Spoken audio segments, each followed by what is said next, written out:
হঠাৎ দেখা। রেলগাড়ির কামরায় হঠাৎ দেখা, ভাবিনি সম্ভব হবে কোনো দিন। আগে ওকে বারবার দেখেছি লাল রঙের শাড়িতে, ডালিম ফুলের মতো রাঙা। আজ পরেছে কালো রেশমের কাপড়, আঁচল তুলেছে মাথায়। দোলন চাপার মতো চিকন গোরো মুখখানি ঘিরে মনে হলো কালো রঙে একটা গভীর দূরত্ব ঘনিয়ে নিয়েছে নিজের চারদিকে। যে দূরত্ব সর্ষে ক্ষেতের শেষ সীমানায়, শালবনের নীলাঞ্জনে। থমকে গেল আমার সমস্ত মনটা। চেনা লোককে দেখলাম অচেনার গাম্ভীর্যে। হঠাৎ খবরের কাগজ ফেলে দিয়ে আমাকে করলে নমস্কার। সমাজ বিধির পথ গেল খুলে, আলাপ করলেম শুরু।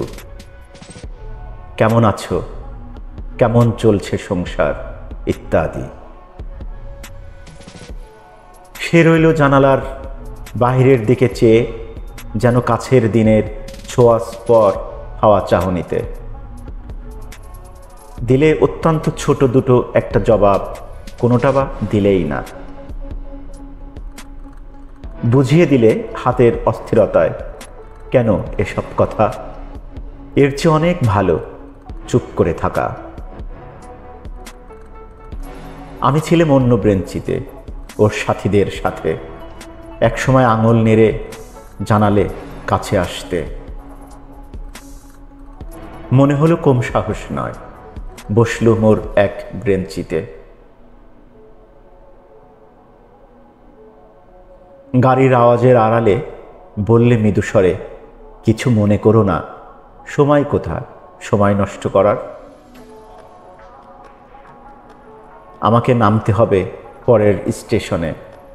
দূরে যাবে তুমি, দেখা হবে না আর কোনো দিনেই। তাই যে প্রশ্নটার জবাব এতকাল থেমে আছে, শুনবো তোমার মুখে, সত্য করে বলবে তো? আমি বললেম, বলবো।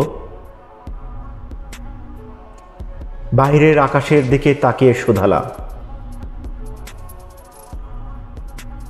আমাদের গেছে যে দিন, একেবারেই কি গেছে, কিছুই কি নেই বাকি? একটুকু রইলেম চুপ করে, তারপর বললেন, রাতের সব তারাই আছে দিনের আলোর গভীরে। খটকা লাগলো, কি জানি বানিয়ে বললেন নাকি। ও বললে, থাক এখন যাও ওদিকে। সবাই নেমে গেল পরের স্টেশনে। আমি চললেম একা।